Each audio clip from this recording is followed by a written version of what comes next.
Like many people, I've played Minecraft for years, ever since I was a kid. But unlike most people, I never really played survival because I didn't find it exciting enough. I played multiplayer game modes like Hunger Games, Factions, and UHC because those are the things that I always found the most fun about the game. I liked how difficult they could be, but they all slowly became repetitive and boring to me over time, even leading me to quit the game entirely.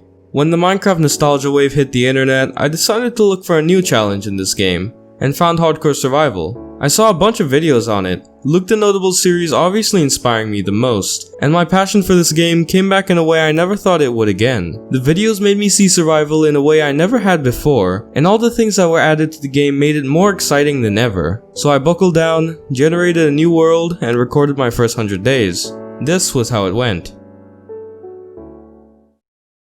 When I spawned in on day 1, I took a quick look around my new world before punching down a tree and using it to quickly craft a full set of stone tools. Something I learned pretty quick while playing UHC is that wooden tools are the slowest things on earth, and getting stone tools only takes a couple seconds, so why not invest in them? I spent pretty much the rest of the day getting as many resources as I could, while running quite a bit away from where I spawned in hopes of finding a structure of some kind for some early game loot. And when the day was almost over, I found a village. On day 2, I properly explored the village, and it turned out to be one of the best villages I've ever seen. You know, I still don't know if that's because I genuinely got lucky, or if I just haven't seen enough villages in this version.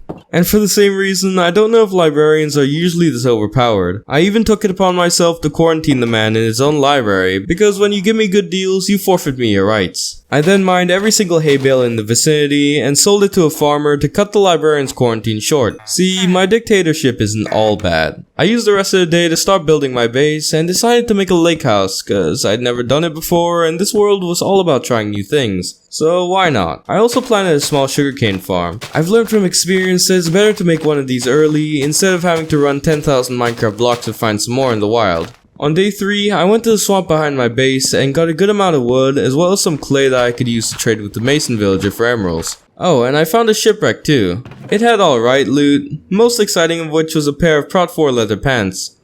You know, why couldn't they have just put it on chain pants? Or any chain armor? Chain just doesn't get enough love in this game. You know what, that's it. One of my goals for this series is now going to be getting full chain. I'll be writing a very stern email to Mojang expressing my extreme disappointment at their prejudice towards this armor set. Hashtag chain rights, get it trending boys.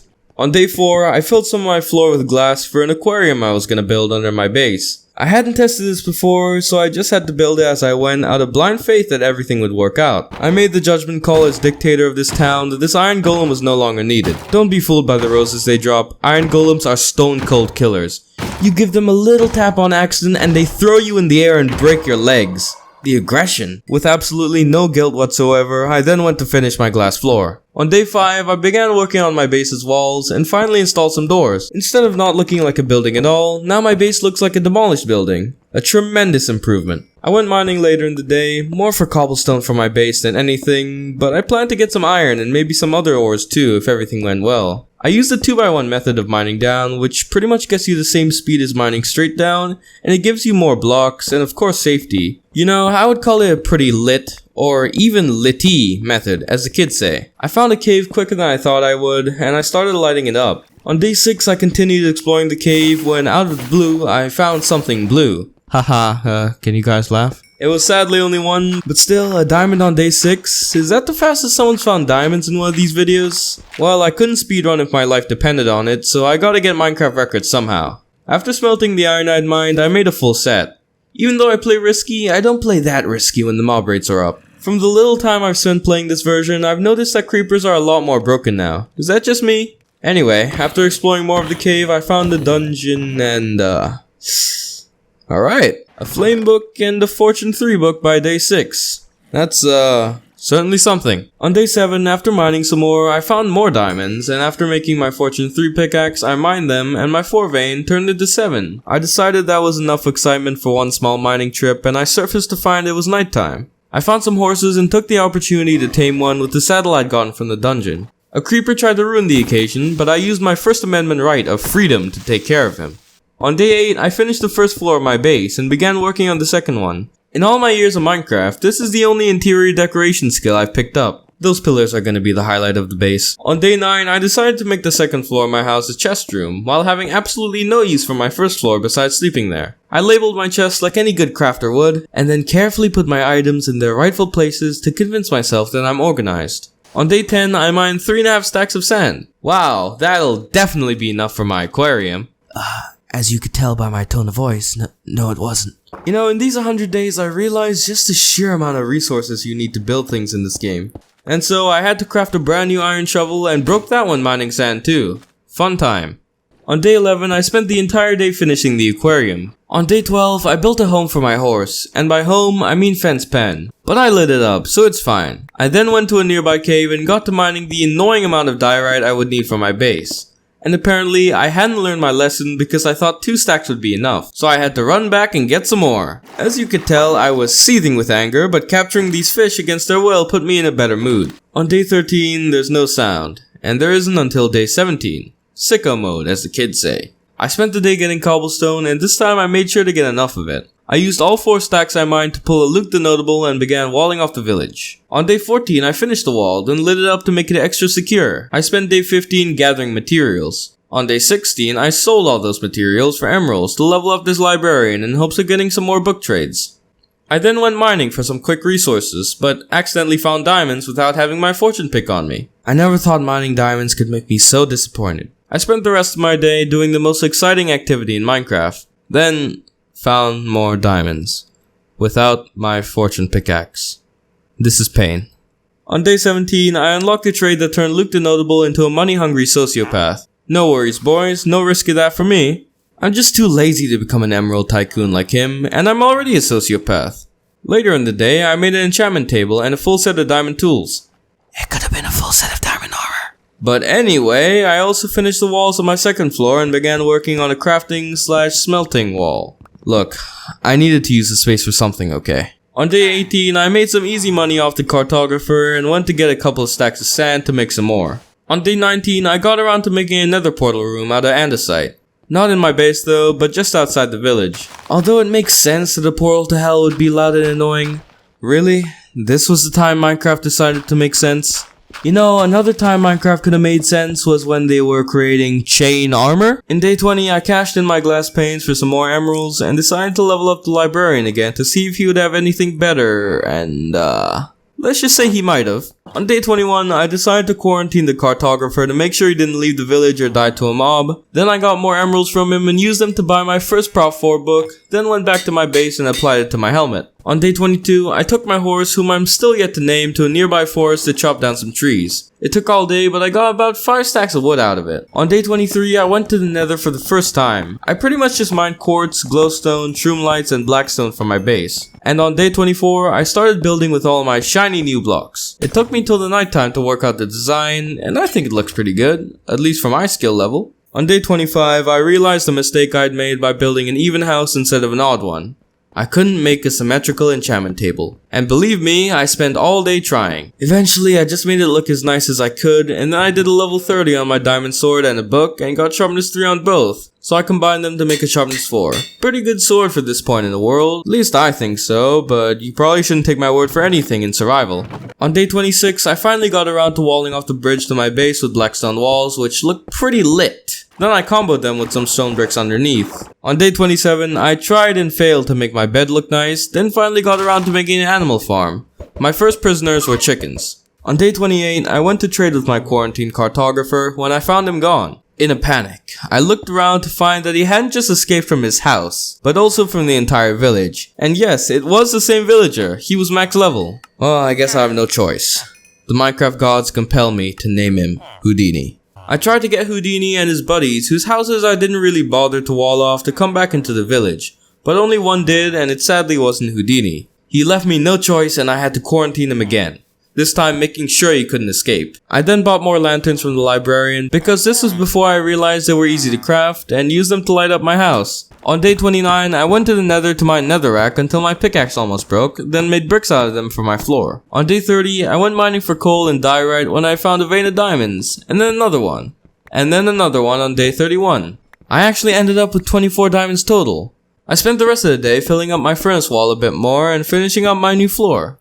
On day 32, all I really did was cover up a cave I found in the village and trade with my good pal Houdini. On day 33, I mined 6.5 stacks of sand and some clay for Houdini and the Mason villager. After getting all those diamonds a couple days before, I was starting to get serious about trading for emeralds to buy Prop 4 books. On day 34, I was really starting to wonder why Houdini hadn't restocked yet, and I quickly realized that he didn't like quarantine very much. So when I let him out, he restocked right away, giving me enough emeralds for me to buy my second Prop 4 book.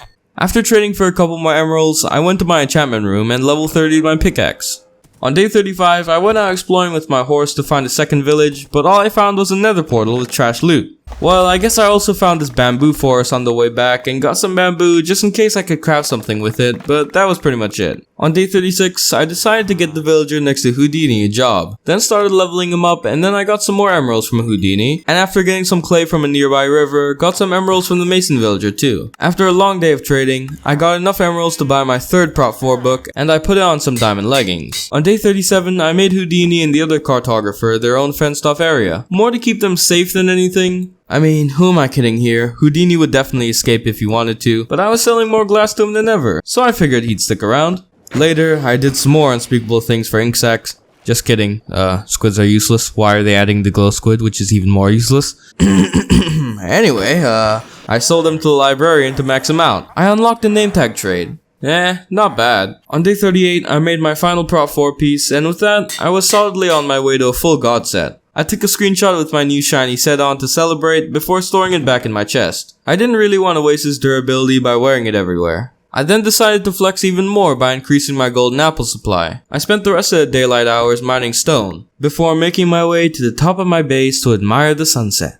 On day 39, I got some more sand, this time not for Houdini but for myself. I wanted my top floor to be my last since I didn't really have any more ideas for what to put in new floors. Leave me alone, okay? Architectural creativity obviously isn't my strong suit in this game. Forgetting my Fortune 3 pickaxe when I go mining is. Anyway, I ended up deciding that the top floor should be an observatory to overlook the village. I honestly think having a dedicated floor for that is better than having windows on every floor and having to build around them to make sure they don't get covered up. When I finished construction on the night of day 40, I realized that using glass panes for most of it just made it look kinda weird. It was alright from the inside, but when I checked the outside, they just looked out of place. I decided I would fix it some other time. On day 41, I took a break from building to go on another mining trip. In total, I found another useless nether portal, 62 gold, and 16 diamonds. And I didn't have my fortune pickaxe on me. What did I tell you? I'm an expert at forgetting that thing. It wasn't until the morning of day 42 that I got back to the village, and the first man I went to see was my old friend Houdini. I sold him my spare glass panes and sold some paper to the other cartographer to level him up a bit. Went to get some more paper from my sugarcane farm, and finished leveling him up to the point where I could sell him some glass panes too. I then went around trading for a couple more emeralds with other villagers. Then, when night fell, I went back to my base and level 30 the bow. Not the worst enchant, Infinity's actually pretty good. All I really needed to do was improve the power enchant.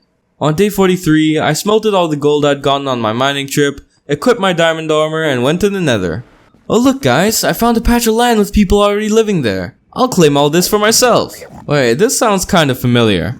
Anyway, I found a trespasser on my new property and I quarantined him in a hole. But you know, I also gave him gold to make it worth his while, so it's all fine. After getting bored of waiting for him to take all my money, I looked around to see if I could spot something useful, and on the edge of a cliff I found the fortress. I went back to trading with the piglin, and by the end I had just over a stack of ender pearls, a couple of fire resistance potions, and some new shiny blocks, which wasn't half bad. On day 44, I went to chop down some dark oak trees, which saved me a lot more time than I thought, so I spent the rest of the day making a new pen next to my chicken one, and put some cows in there.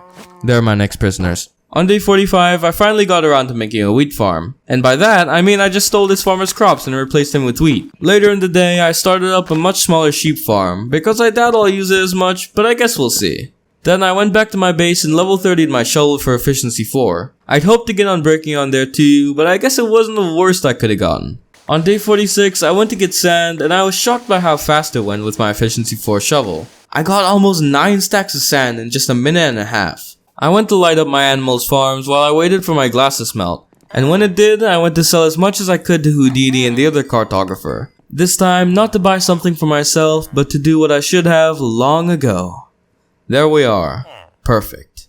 On day 47, I used the glass I had spare to fix my observatory. On day 48, I started to work on a design for a throne, you know, because that's what all the cool kids in Minecraft are doing.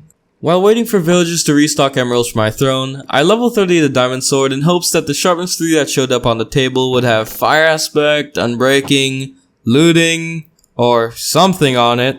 Wow, imagine my shock when I was wrong. On day 49, I traded all day and got 3 more emerald blocks to add to my throne. On day 50, I remembered about that flame book I got at the very start of the world, and I applied it to my bow.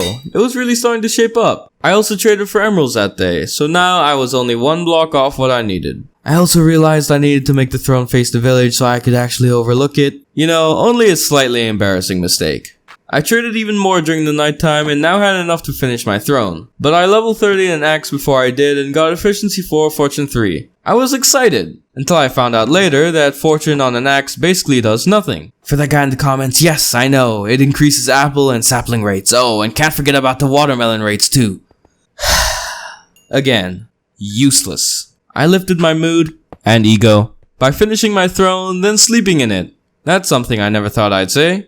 On day 51, I basically just traded with a bunch of villagers to get emeralds to level up the other librarian, which is insanely expensive to do, and after that, I expanded my cow and chicken farms, which are getting along pretty nicely now. I went back to my base to level 30 one final sword, which again, just had a sharpness 3 enchant on it, but luckily this time I also got looting 2 with it.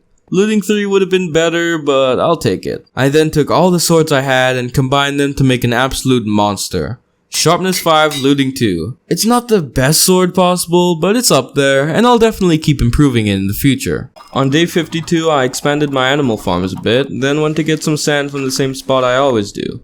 On day 53, I smelted the sand and went to get some emeralds for it, then I used them to level up this librarian, and I unlocked fire aspect books. This game must really want me to make a god sword. Also, please tell me in the comments, are all these good book trades normal to get from librarians? I mean, yeah, I've gotten some useless ones too, but for books like these, I don't really mind. Naturally, I bought 2 of these books, then immediately combined them with my already insane sword to make an even better one. I then stayed up the whole night fighting mobs so I could finally start working towards getting that full chain set. At this point, that was the only way I thought I could get them. Too bad for me though, apparently mobs that spawn with chain armor are insanely rare, so I didn't find one the whole night. On day 54, I quarantined this villager in a hole and turned him into a librarian. Don't worry boys, no chance of him getting out, Houdini's one of a kind. I then grew my chicken farm a bit and leveled up this librarian some more. I got a book and quill trade and a compass trade, those'll be real handy.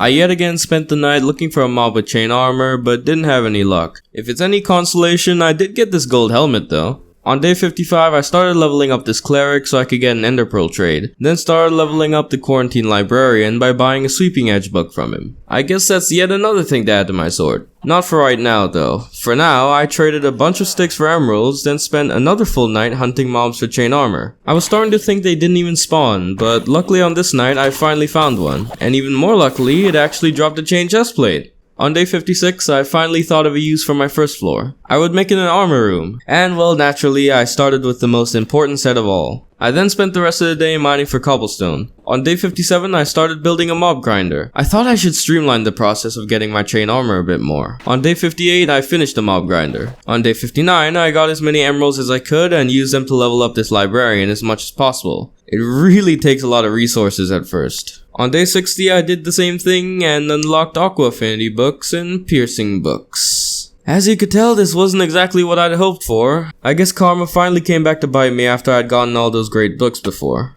To make matters worse, I checked the mob grinder and it was barely working. Nice. On day 61, I built a little dock and put some boats in there so I could easily travel to get sand and other materials. Later in the day, I filled up my furnace wall with as many blast furnaces as I could craft. Then, when night fell, I went hunting for some more chain armor. But alas, no luck. On day 62, I crafted some TNT, paid Houdini a quick visit, then made my way to the nether to use the TNT. Yeah, that's right, I'm gonna make my sword even better. I spent the rest of the day and the rest of day 63 mining for netherite, and in total I only got enough for 1 ingot, because this stuff's insanely rare. But you know, I don't really mind. They added something better than diamond for the first time in like 10 years, so I think it should be rare. On day 64, I made my shiny new netherite sword, but sadly, my sword wasn't lucky enough to help me make mobs spawn. On day 65, I went back into the nether to finally explore the fortress I'd found. I spent the whole day farming blazes, and thanks to my looting sword, ended up with 23 blaze rods. Safe to say I won't have to come back for a while. On day 66, I made a grindstone and used it to remove the Blast Prot 2 enchant from my chain chestplate. Then I used an anvil to repair it to full durability. I then spent the rest of the day working on my farms and got enough experience from them to level 30 my chain chestplate, but that didn't work out too well. On day 67, all I did was get some emeralds from Houdini and work on my farms. Then when night fell, I removed the enchants from my chain chestplate and level 30'd it again. Much better. On day 68, I got even more emeralds from Houdini and then spent the rest of the day making a brewery and using it to, well, brew. I thought I might as well get it over and done with, so I made as many as I could. On day 69, I used all the emeralds I'd gotten from Houdini lately to expand my throne like I said I would. Then, later in the day, I went to the nether to trade with piglins, mainly for crying obsidian. I thought I would spruce up the outside of my base a bit. And on day 70, that's just what I did by using the obsidian to replace my base's wooden pillars. Then, later in the night, I mined as much clay as I could find for some more base renovations. On day 71, I started replacing my first floor with black glazed terracotta. But on day 72, I saw just how badly it didn't fit in, and so I removed it. It's one of my favorite blocks in the game for decoration, but this experience has showed me that it definitely doesn't work with everything. Later on, I did some more farming, and when I got back to my base, I level 30'd another diamond pickaxe and got efficiency 4. So I combined it with my other pickaxe to make an efficiency 5 unbreaking 3 pickaxe, and all it really needs now is fortune 3.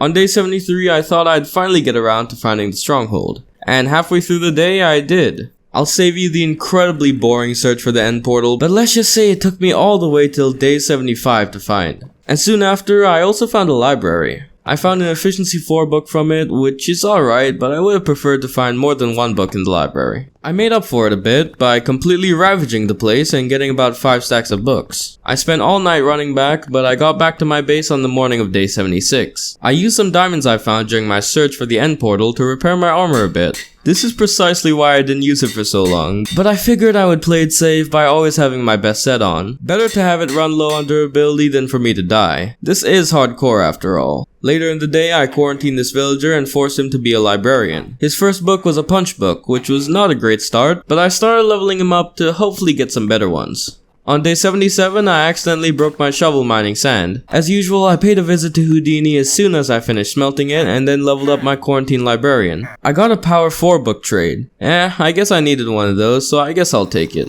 On day 78, I leveled up the librarian some more and didn't get much out of it. Then I bought a power 4 book from him. I then level 30 the book and got efficiency 4 out of it. I thought I might as well make use of all the books I'd gotten from the stronghold. On day 79, I started going for a looting 2 or 3 book. The hunt for chain armor wasn't going incredibly well, so I thought it was about time I increased my chances. I spent all day getting as many levels as I could and used them all to enchant books, but no luck. Then I spent the night hunting mobs to get even more levels, and along the way found another full armor chain zombie. And yet again, no armor drops. But later on, my trust in the world was regained when I found another full armor chain zombie and it dropped leggings. On day 80, I thought of a good experience loop I could use to farm levels. I would buy glass from a librarian, then sell it to Houdini for emeralds, then use the emeralds to buy more glass, and so on. In just 2 loop cycles, I'd gone from level 9 to level 16. So if I started doing this for an entire day, I would get a looting book in no time. And on day 81, that's just what I did, and I was able to get enough levels to fill a double chest with books. A looting 3 book was bound to show up if I kept going. On day 82, when continuing the strategy, I witnessed an event. Anyway, I continued the loop, and by the end of the day, I'd unlocked the looting 3 book. I went to apply it to my sword and thought, while I was there, I might as well do it. On day 83, I went to a mountain near the village and built a little overlook. It was just glass on all sides straight up into the sky. Nothing complicated, but it was effective. When I put my render distance to max, I could easily see everything I'd built, and it made me realize just how little there was. Even though I'm a horrific builder, I guess one of the points of survival is to build, and no matter how horrible they would look, I decided to fill the area around my base with builds of my own. Of course, it's too late into this video to do it, but that'll be one of my goals for the 200 days video. However, on day 84, I thought I would get started with that goal by building a KFC. It is completely random, but hey, it's a start. And I hope it'll make for some quality meme material in the comments. And so I spent the daylight hours getting started on the establishment, then spent the nighttime hunting for chain armor. When the night was almost over, I finally found a mob with some on. But this iron golem beat me to it, you know, with his lootingless hands. So, naturally, I decided to teach him a lesson. On day 85, I pretty much did the same thing, except I built all day and all night this time. I wanted to get the KFC done as soon as possible. On day 86, again, I spent most of the day and night on the KFC, but during the night, I found a full chain zombie villager. Sorry pal, but I won't be turning you back this time. I got chain boots from him. Pretty lucky that I didn't get two of the same pieces yet. On day 87, I almost finished the KFC building, but ran out of quartz. On day 88, I went to the nether, got all the quartz I needed, and by the end of the day, I put the finishing touches on the KFC building. On day 89, I went TNT mining for netherite. And on day 90, I went regular mining for netherite until my pickaxe broke. By the end of it, I had 11 ancient debris. On day 91, I went mining for diamonds to both repair my armor and to make a new pickaxe. By the time I finished, I had 22 diamonds total. I then used the rest of the night to hunt for chain armor, but I had no luck there. On day 92, I went to trade with Houdini to get levels. Then I level 30 the diamond pickaxe and got Unbreaking 3, which is actually what I hoped for because I had 2 efficiency 4 books. I wasn't done there though because I then applied a netherite ingot to it to make a netherite pickaxe. Netherite tools are insanely good. The armor isn't as good because it still has the same armor bars as diamond, but nevertheless I still made my diamond chestplate into a netherite one. I'll be honest, mainly because it looks cool, but also because the durability is higher. Again, I hunted for chain armor during the night, and I actually found 2 skeletons with chain armor on, but neither dropped any. It seems like yet again my lucks ran out. On day 93, I went to visit Houdini, and then again hunted for chain armor during the night, and again, no luck there. On day 94, a new librarian spawned for some reason, so I started leveling him up. I also, at long last, finished my furnace wall. On day 95, I turned a villager into an armorer to get some diamond armor trades, when I realized they sell chain armor. I was very pleased with myself when I made that discovery. Well, I don't know if this is a good or bad thing, but on day 96, when I leveled him up past the chain armor stage, he didn't sell me a helmet to finish my set. Later in the night, I painstakingly trapped this zombie librarian villager, which took way too long so I could heal him later. On the morning of day 97, a full chain zombie was right outside the village and surprisingly dropped his helmet. And with that, I achieved my greatest goal, full chain armor. I know only one piece is really well enchanted, but in the 200 days video, I'll be sure to make the rest of the set the same. I then brewed some weakness potions and splashed one on the zombie villager. It didn't heal him. Maybe I'll have to use more than one? I don't know, I'll have to research it. On day 98, I decided it was about time to revamp my base. So I replaced the walls with stone bricks and replaced the stair thingies at the base of my pillars with black stone brick stairs. Black stone bricks might be my favorite looking block in the game right now.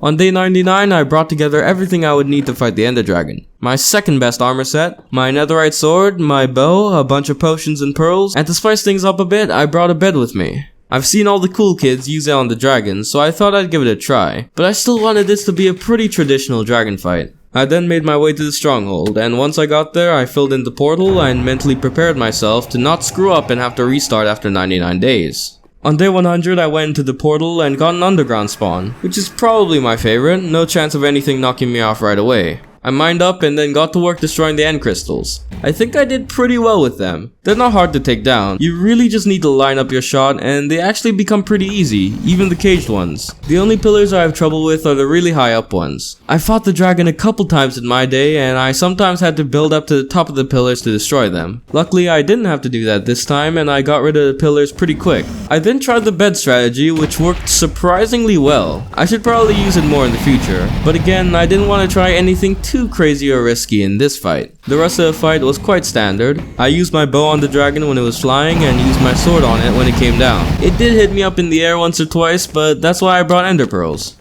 Finally though, as the dragon was flying, I hit the final shot, and with that, I'd beaten the game and survived 100 days in hardcore mode. This whole journey has definitely been an experience for me. It's something I never thought I'd try, but I'm glad I did. I like the changes Mojang made to their game while I was gone, and I'm excited for what they have in store next. I'm grateful to LukeTheNotable and others for inspiring me to do this video. And of course, thanks to all of you who've watched. And I hope you enjoyed this video. If you did, leave a like and subscribe, and I'll come back for a 200 days video in the near future. Once again, thanks for watching, and remember, chain armor supremacy.